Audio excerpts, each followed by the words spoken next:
সকলোকে সুপ্ৰভাত জনাইছো আৰু নতুন এটা ভিডিঅ'লে আপোনালোকক আটাইকে স্বাগতম জনাইছো। আজি হল বহাগৰ 1 তাৰিখ আৰু আমি সকলোৱে আশা কৰিছিলো আৰু শুনিও আছিলো যে বহাগৰ 1 তাৰিখে জুবিন সমাধি ক্ষেত্ৰত কি হ'ব, জুবিনৰ গীতসমূহ মানে তাত গাব আৰু কোনে গাব, তেওঁ সতীৰ্থসকলে গাব। কিন্তু সেই দালাল মুখাই জুবিনৰ শুৱে বায়ে জীয়াই থাকোঁতে যিসকল দালাল লাগি আছিল সেই দালাল মুখাই জুবিনক পাহৰি গ'ল আৰু তাৰ পিছত কি কৰিছে জানে নাই, তেওঁলোকে এখন গামোচা লৈ আহিছে আৰু গামোচাখন তাত দি পেলাই জুবিন গাৰ্গৰ পৰা বোলে তেওঁলোকে কি বিচাৰি আহিছে, আশীৰ্বাদ বিচাৰি আহিছে আৰু সেয়াই হ'ল জুবিন গাৰ্গক তেওঁলোকে মনত ৰখা। আৰু সেইখিনি নকৰিলে ভাবিছে কি আমিতো বিহু প্ৰগ্ৰেম কৰিমে, গতিকে আমাক কোনোবাই হয়তো সমালোচনা কৰিব পাৰে। সেইকাৰণে কি কৰিছে, আগতীয়াকৈ আহি তাত কি মানে দেখাইছেহি, মিডিয়াৰ আগত আহি পেলাই দেখাইছেহি যে চা আমি আহিছোঁ। কিমান লাজ লগাৰ কথা। কেইদিন হৈছে, 6 মাহ উকলি 7 মাহ বৰ্তমান চলি আছে। 7 মাহতে জুবিন গাৰ্গক শেষ কৰিলে এই দালাল জাকে আৰু এই দালাল জাকৰ কাৰণে জুবিন গাৰ্গে আমি যেতিয়া কথা কওঁ তেতিয়া কি হয়, আমি বেয়া নহয় জানো। কিন্তু যিসকলে চুপচাপ জুবিনৰ টকা পইচা খাই আছিলে, জুবিনৰ কান্ধত বন্দুক লৈ ফুটাই আছিলে, সেইসকলে এতিয়া কি কৰিলে, জুবিন গাৰ্গক লাথ মাৰি দিলে। নিজৰ স্বাৰ্থৰ খাতিৰত এতিয়া আহিছে তাত, কিন্তু এনে কেতিয়াও নাহে। আজিকালি মানুহবিলাক হ'ল স্বাৰ্থলোভী। বিশেষতে জুবিন গাৰ্গৰ লগত এইটো কৰিব তেওঁলোকে নালাগিছিলে, কিন্তু নাই, নহ'লে। আৰু তাত বহুতে ভাবিছিলে বহাগৰ 1 তাৰিখে আমি তাতেই যাওঁ আৰু মই সঁচা কথা কৈছোঁ, বহুত মানে প্ৰব্লেমত আছোঁ আৰু আজি 1 মাহৰ মূৰত ল'ৰাটোক ঘৰলৈ অনা হৈছে। সেইকাৰণে মই যাব নোৱাৰিলোঁ আৰু মনটোও ভাল নহয়, একদম ভাল নহয় আৰু আপোনালোকক কি বুজাই ক'ম। কিন্তু সেইটো কাৰণেহে মই নগ'লোঁ। আৰু কোনোবা এজনে মোক কৈছে যে বাইদেউ আপোনাক আমুকে বিচাৰিছে, মই নামটো নক'ম বাৰু। আৰু তেওঁকো দেখিছোঁ, একদম তেওঁ যিখিনি কথা কৈছে একদম সুন্দৰ কথা কৈছে। আৰু পি কে সকলো ভিডিঅ'তে তেওঁক মই ভাল নাপাব পাৰোঁ, কিন্তু কিছুমান কথা তেওঁ সুন্দৰকৈ উপস্থাপন কৰে, সেইটো কাৰণে মোৰ বহুত ভাল লাগে। আৰু আজি পি কে কিন্তু যিখিনি কথা কৈছে একদম তাত কাটিব নোৱাৰা কথা কৈছে। আৰু তাত যিসকল আহিছে, সেই জুবিন অনুৰাগীসকল যিসকল আহিছিলে, ভাবিছিলে সকলোকে বহাগৰ 1 তাৰিখে হয়তো সকলোৱে ইয়াতে গান নাচ কৰিব, কিন্তু কোনেও সেইটো হৈ মানে নুতুলিলে। কিয় নুতুলিলে? কাৰণ তাত যদি গান নাচ কৰে তেন্তে হ'লে কোনেও তেওঁলোকৰ গালৈ কি নকৰে, পইচা নচটিয়ায়। আৰু য'ত তেওঁলোকে টকা নাপায় তাত কিয় গাব, নহয় জানো। আৰু এটা দেখিছোঁ গান চোৰ এটা, আৰু ঘৈণীয়েক যদি হ'ল জেং বিহুৰ পইচা চুৰণি, সেইটোও আহি পেলাই আকৌ জুবিন গাৰ্গৰ ওচৰত মানে সমাধি ক্ষেত্ৰত আহি পেলাই মুখখন নাই দেখুওৱা দেই, খাব নহয় গালি সোপা, সেইকাৰণে মুখখন দেখুওৱা নাই, পিছ চাইড কৰি পেলাই তেওঁক সেইখন নাটক আৰম্ভ কৰিছে। আৰু যিসকল আহিছে সেইখিনিও সেই নাটক বাজিয়ে। তাৰ মাজতে কওঁ, আপোনালোকেতো দেখিছে আৰু এতিয়া মই নাম নকওঁ যিহেতু বহাগৰ 1 তাৰিখ, সেইবিলাক ক'বলৈ নাযাওঁ। তাৰ পাছত এজনক মই আপোনালোকক ক'বই লাগিব, আপোনালোকে গালি দিলেও মই এই কথাটো ক'ব লাগিবই। কওঁ শুনক, সেইদিনাখন এজন আহিছিলে, তেওঁক প্ৰশ্ন কৰিছিলে, জুবিন গাৰ্গৰ ন্যায় হকে তেওঁক প্ৰশ্ন কৰিছিলে। প্ৰশ্ন কৰোঁতে তেওঁ যিটো মানে মোচনত যিটো মাত উলিয়াই পেলাই তেওঁ কথাখিনি কৈছে, আপোনালোকে কি ভাবে বাৰু? তেওঁ বহুত নিকা বুলি আপোনালোকে ভাবে নেকি? ভাল পাব পাৰোঁ, অভিনয় ভাল পাব পাৰোঁ, কিন্তু সেই অভিনয় যতীন বৰাতকৈ কিন্তু অভিনয় ভাল নহয়। আৰু সেই যতীন বৰাই ৰাইজক কি কৰিছিলে, প্ৰতাৰণা কৰিছিলে কাৰ আন্দোলনৰ সময়ত, সেইকাৰণে তেওঁ কি কৰিছিলে, যতীন বৰাক মানে বহিষ্কাৰ কৰিছে। বহিষ্কাৰ মানে কি আৰু, মনৰ পৰা আঁতৰাই দিছিলে। মানে যতীন বৰাৰ চিনেমাই তেতিয়া চলা নাছিলে, আপোনালোকেতো গম পায়ে। কিন্তু এইজনো ধোৱা তুলসী পাত আকৌ নহয়। সেইকেইদিনত যেনেকৈ যতীন বৰাৰ লগত লাগিলে, অহৰ্নিশে লাগি থাকিল, কিন্তু তেওঁ এতিয়া নাই, মূৰ পুলুকা দিলে। এজন সাংবাদিকে সুধিছিলে প্ৰশ্ন কিছুমান, আৰু প্ৰশ্নৰ মূৰত তেওঁ যেনেকুৱা উত্তৰটো দিলে, আৰু সেই উত্তৰটো চাই আপোনালোকেও মানে ভাবিবলৈ বাধ্য হ'ব যে এইজনে কি কথা কৈছে। প্ৰথমতে মই নাম নোকোৱাকৈ আপোনালোকক দেখাই দিওঁ কি বক্তব্য ৰাখিছিলে। কথা চলি আছে বা সামাজিক মাধ্যমতে হওক জুবিন গাৰ্গৰ ন্যায়ৰ প্ৰসংগটো মানে যথেষ্টখিনি কথা বতৰা চৰ্চা চলিছে কি ভাবে মানে মানে ভাত খাবলৈ মোক চাউল লাগিব চাউল আছে দোকানত পইচা আছে মোৰ পকেটত মই যদি ইয়াৰ পৰা দোকানলৈ নাযাওঁ তেতিয়াহ'লে চাউল খাবলৈ নাপাওঁ কিন্তু মই ভাত খাবলৈ ঠিক তেনেকৈ জুবিন গাৰ্গৰ ন্যায় লাগিব বুলি নিজৰ বাথৰুমত কল্পনা কৰি থাকিলে নহ'ব ওলাই আহিব লাগিব কথা ক'ব লাগিব আৰু প্ৰতিবাদ সাব্যস্ত কৰিবলৈ যদি মেৰুদণ্ডত শক্তি নাই তেতিয়াহ'লে তেওঁলোকে ন্যায় বিচৰাটো তেওঁলোকৰ কোনো যুক্তি নাই আমি কৈ ভাগৰি গ'লোঁ এতিয়া এটা সময়ত এনেকুৱা হ'ল যে মাত মাতি থকা মানুহ চকুত পৰাকৈ আমি কেইটাই আমাৰ পিঠিত কান্ধত দি পেলাই দায়িত্বটো যে জুবিন গাৰ্গৰ ন্যায়ৰ কাৰণে আপুনি যুঁজি থাকক দাদা আমি আছোঁ তেওঁলোক ক'ত আছে কিন্তু মই আজিলৈকে দেখা নাই তেওঁলোকক না ছ'চিয়েল মিডিয়াত দেখিছোঁ না ক'ৰবাত দেখিছোঁ গতিকে ন্যায় বিচাৰি কেইজন মানুহ আঙুলি লেখত ল'বলগীয়া কেইজনমান মানুহে আজি মাত মাতি আছে বাকী চবেই কিন্তু আল্টিমেটলি সুধিলে কয় যে নাই হ'ল আৰু আমি আৰু নাপাম আৰু তেওঁলোক সন্তুষ্ট হৈ গ'ল গতিকে ইমান মানে কি বুলি ক'ম মই সীমিত মেমৰি হেৰি লৈ পেলাই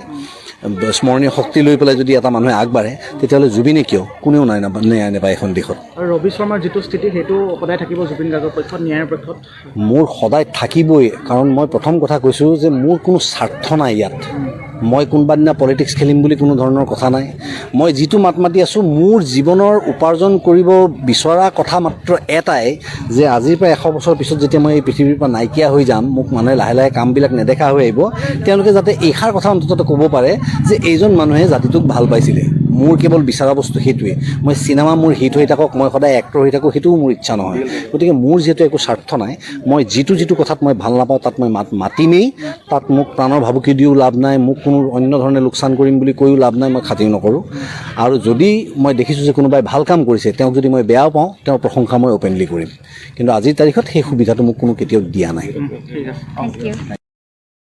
আপোনালোকে দেখিলে নিশ্চয় তেওঁ বক্তব্যখিনি আৰু কি কৰিব লাগে আমাৰ সাধাৰণ মানুহখিনিয়ে ন্যায় হকে মাত মাতি পেলাই ৰাজপথলৈ ওলাই আহিব লাগে আন্দোলন কৰিব লাগে তাৰপিছত জেলত যাব লাগে হয়নে নহয় আৰু জেলৰ পৰা ওলাই আহালৈকে কিমান কি খৰচ হয় তেওঁলোকে বাৰু দিবনে কেতিয়াও নিদিয়ে এতিয়াৰ দিনটো এনেকুৱা হ'ল যিসকলে জুবিন গাৰ্গৰ পৰা টকা লুটি পুটি খাইছিল জুবিন গাৰ্গৰ পৰা মানে সুবিধা আদায় কৰিছিলে সেইবিলাকে কি কৰিলে পিছ নহকি গ'ল আগতে আপোনালোকে কওকচোন এজনে হওক বা যতীন বৰাই হওক তেওঁলোকে কি কৰিছিলে সেইকেইদিনত জুবিন গাৰ্গ যেতিয়া ঢুকাইছিলে তেতিয়া তেওঁলোকে একদম খুব লাগিছিলে আৰু মানুহখিনিও তেওঁলোকক তেতিয়া কি কৰিছিলে বাহ দিছিলে নহয় জানো তাৰপিছত আপোনালোকে কওকচোন বাৰু হঠাৎ নাইকিয়া হ'ল নে নাই এইবিলাকেই হ'ল ৰাজনীতি যিমানেই বৰ ডাঙৰ কথা কৈ পেলাই ভাষণ নামাৰক কিয় ক'লা চশমা লগাই কিন্তু কাম নাই সেই সাধাৰণ শ্ৰেণীৰ মানুহখিনিয়েহে এতিয়া কিন্তু জুবিন গাৰ্গৰ হৈ পেলাই মাত মাতি আছে তাৰ বাদে কিন্তু বেলেগে মাত মতা নাই আৰু এজনৰ কথা মই ক'লো আজি দেখিছোঁ একদম জুবিন সমাধিত আহিলে আৰু জুবিন সমাধিৰ পৰা গৈ পেলাই কি পালেগে একদম কাহিলীপাৰা বাসভৱন পালেগৈ আৰু তাত তেওঁ মানে একদম খুব দুখত মানে সুঁৱৰিছে কোন জানেনে সেইজনে হ'ল খগেন গগৈ আৰু সেই খগেন গগৈকে জুবিন গাৰ্গে মাতিছিলে বুঢ়া বুলি আৰু খগেন গগৈয়ে কি কৈছিলে যদি জুবিন গাৰ্গে ন্যায় নাপায় তেন্তে হ'লে মহাযুদ্ধ হ'ব মহাযুদ্ধ সেই মহাযুদ্ধ বাদ দিয়ক তেওঁ ফুচফাচ হৈ সোমাই থাকিলে আৰু এতিয়া তেওঁ প্ৰগ্ৰেমবিলাক ৰাখিছে যে সেইকাৰণে আহিছে মানুহৰ পৰাতো তেওঁ পাইছে পোৱাৰ পিছত তেওঁ আহিছে এখন গামোচা দিবলৈ আৰু সোঁৱৰণ কৰিছে আৰু তেওঁ সুঁৱৰিছে মানে চাইছে মানে কেনেকুৱাকৈ আছে তেওঁ আচলতে সেয়া চাবলৈ আহিছে আৰু যিবিলাকে গছত উঠাই গুৰি কাটে সেইবিলাক আছে এতিয়া টকাৰ ধান্দাত আৰু আমাৰ দৰে সাধাৰণ শ্ৰেণীৰ মানুহখিনি কিন্তু টকাৰ ধান্দাত নাই তেওঁলোকে নিজৰ কণ্ঠ দি মানে জুবিন গাৰ্গৰ ন্যায় হকেই তেওঁলোকে মাত মাতি আছে গতিকে জুবিনৰ প্ৰকৃত অনুৰাগী কোন এতিয়া নিশ্চয় সেই সকলো জনতাই গম পালে প্ৰকৃত জুবিন অনুৰাগীসকলে আজি তাত আহি যেতিয়া খালী হেৰিৰে মানে উভতিবলগীয়া হৈছে তেওঁলোকে হাই মানিছে আৰু মই যদি কৈছোঁ মিছাকৈ আপোনালোকে নিজে চাওক তাত আজি উপস্থিত থকা লোকসকলে কি মন্তব্য কৰিছে সেই জুবিন দা আজি ওপৰত বহি চাই আছে হেই চালা মই যাক ভাইক বুলি স্বীকৃতি দিলোঁ তেওঁলোকে আজি মুনাফা কাৰণে গুচি গ'ল মতা মানুহ কান্দিব নোৱাৰে যি কান্দে অন্তৰত কান্দে সেইকাৰণে মই আপোনালোকক কৈছোঁ যে ইয়ালৈ আহক আপোনালোকে ভগৱান বুলি আহক জুবিন দাই যিমানখিনি মানে বিহু গীত গালে তেওঁলোকৰ সেই গানখিনি ইয়াত শুৱাবলৈ আজি কোনো নাহিল বহাগ মাহত যিটো চেলিব্ৰেট কৰিব লাগিছিল তেনেকুৱাতো একো ধৰণৰ তেনেকুৱা চেলিব্ৰেট দেখা নাপালোঁ মানে দাদাক উদযাপন কৰিব লাগিছিল বিশেষকৈ কিন্তু এটা ঢোলৰ মাতেই নাই। গান নৃত্য গীত তেওঁৰ হৈ থাকিব লাগিছিলে, বেয়া লাগিছে। আৰু কালি মই ইয়াত মানে খবৰ পাইছোঁ জুবিন দাই যিমানখিনি মানে বিহু গীত গালে তেওঁলোকৰ সেই গানখিনি ইয়াত শুৱাবলৈ আজি কোনো নাহিল। আমি গান জুবিন দা শুনি ভাল পাওঁ, আমি গান গাব নাজানো। আমি খালি মানে এটা কাৰণে মই বেছি দীঘলীয়া নকওঁ, এটা কাৰণে দুখ লাগিছে জুবিন দাই ৮,০০০ কিমানটা বিহু গীত গালে, কিন্তু ইমানখিনি তেওঁ প্ৰত্যেকখন মঞ্চত কিছুমানক ভায়েক বুলি কয়। আজি নাম মই নকওঁ, তেওঁলোকে বুজি পাব। তেওঁলোকে ইয়াত আহি পেলাই এটা বিহু গীত নাগালে। আজি মানুহখিনিয়ে কমচে কম বুজি পালে, কমচে কম জুবিন দাই বুজি পালেহেঁতেন যে মই যিখিনি গান গাই আহিছোঁ, মই যদিও মৰিও গ'লো নহয়, তেওঁলোকে ইয়াত গানবিলাক শুৱাইছে, ভাল লাগিছে আজি মোৰ। কিন্তু সেই জুবিন দা আজি ওপৰত বহি চাই আছে, হেইত চালা, মই যাক ভায়েক বুলি স্বীকৃতি দিলোঁ তেওঁলোকে আজি মুনাফাৰ কাৰণে গুচি গ'ল। কালি এখন লিষ্ট দেখিছোঁ, যিটো মানুহৰ ৩ লাখ টকা বাজেট সেই মানুহটো ৪ লাখ হৈ গ'ল, ৫ লাখ হৈ গ'ল। আজি জুবিন দা ১ তাৰিখ বেলতলা প্ৰগ্ৰাম আছিল, মই সদায় চাবলৈ যাওঁ, মই এইবিলাক নকওঁ। কিন্তু আজি মই মানে কি ক'ম, মতা মানুহ কান্দিব নোৱাৰে, যি কান্দে অন্তৰত কান্দে। সেইকাৰণে মই আপোনালোকক কৈছোঁ যে ইয়ালৈ আহক, আপোনালোকে ভগৱান বুলি আহক। আৰু এটা কথা, কালি প্ৰগ্ৰাম এটা মই দেখিলোঁ, জুবিন দা ফটোখনত চাকি লগাই ধূপ লগাই তেওঁক মালা চালা মালাই থৈ দিছে, সন্মান কৰিছে, ভাল পাইছোঁ, তেওঁলোকক ভাল দিছোঁ। কিন্তু সেই জুবিন দা প্ৰগ্ৰামখনৰ ফটোখনৰ বেক চাইডে উদ্যাল নৃত্য, মানে অৰ্থাৎ জুবিন দাক অসন্মানী কৰা হৈছে। সেইকাৰণে মই মানে উঠি অহা কালি পঢ়ি গম পাইছোঁ ইয়াত কোনোবা গায়ক কেইজনমান আহিছে। সেই গায়ক কেইজন মানে সৰু নতুন প্ৰজন্ম, তেওঁলোকে ভগৱান বুলি ভাবি ল'লে। আৰু যিকেইজন মানে এই আপোনাৰ পুৰণা গায়ক আছিল তেওঁলোক কিন্তু ইয়ালৈ নাহিল আৰু আজিলৈকে অহা নাই, কাৰণ আজি প্ৰগ্ৰাম আছে। খালি এটাই প্ৰগ্ৰামত আহি পেলাই কয় জুবিন দা আশীৰ্বাদ লৈ পেলাই আমি আগবাঢ়ি আহিছোঁ, কিন্তু এইটো ভুল ধাৰণা। জুবিন দাক লৈ পেলাইহে তেওঁলোকে কান্ধত কাঠ হৈ পেলাই মাৰি আছে। সেইকাৰণে মই আৰু বেছি কথা নকওঁ, মানে মই কি ক'ম, অন্তৰে কান্দি আছে। সেইকাৰণে আপোনালোকে আহক, জুবিন দাক ভগৱান বুলিহে আহক, গায়ক বুলি নাহক। কাৰণ তেওঁ গায়ক বুলি ভাবাহেঁতেন বিহু ৮,০০০ বিহু তেওঁলোকে ওপৰৰ পৰা চাই থাকি তেওঁ ক'ব পাৰিলে হয় মোৰ গায়কখিনিয়ে ইয়াত গাইছে। কিন্তু সেইকাৰণে আপোনালোকে আহক, জুবিন দাক ভগৱান বুলিহে আহক। গৰিমা বৈক দেখিছে, গৰিমা বৈ নাচি মোৰ ঘৰ এই কান্দি কান্দি মানুহগৰাকী অৱস্থা বেয়া। ন্যায়টো বাদেই দিলোঁ, সেই চেপ্তাৰটো মই বাদেই দিলোঁ। কিন্তু যিখিনি মানুহ তেওঁক ভগৱান বুলি মানে ভাবিছিলে, মানে গায়কখিনি ভগৱান নহয়, একচুৱেলি তেওঁক ভায়েক বুলি স্বীকৃতি দিছিল, তেওঁলোক কিন্তু ইয়াত নাই। আজি আপোনালোকে চাওক, আজি ১ তাৰিখ প্ৰগ্ৰামত একদম পুৰা ব্যস্ত। সেইকাৰণে আৰু বেছি নকওঁ, অন্তৰে কান্দি আছে। জয় জুবিন দা। কেনেকুৱা লাগিছে মানে, এনেইতো তেওঁ দাদাৰ কাৰণে মনত পৰাৰ কাৰণে আহিছোঁ, কিন্তু একোতো বিশেষ একো নাই। আজি এটা ঢোলৰ মাত নাই, ঢোলৰ শব্দ নাই, একদম সেৰেঙা। যিমান ভাবিছিলোঁ যে তেওঁক বহাগ মাহত যিটো চেলিব্ৰেট কৰিব লাগিছিল, তেনেকুৱাতো একো ধৰণৰ তেনেকুৱা চেলিব্ৰেট দেখা নাপালোঁ।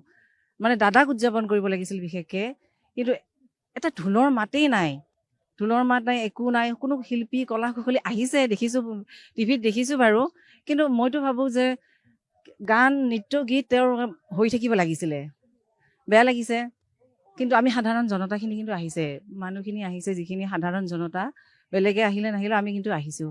এইলৈ 3বাৰ আহিলোঁ, 3বাৰ আহিছোঁ। জুবিনক বাদ দি বিহুৰ কথা ভাবিবই নোৱাৰোঁ। গতিকে ইয়াত আহিলোঁ, আহি পেলাই সেৰেঙা তাকেই কৈছোঁ, আমি আলোচনা কৰিছোঁ যে আচলতে যিটো পৰিৱেশ হ'ব লাগিছিল প্ৰথম বিহু তেওঁ নোহোৱা, ইমান সোনকালেনো মানুহে কিছুমানে হয়তো পাহৰিলে নেকি, এনেকুৱা সন্দেহ হৈছে।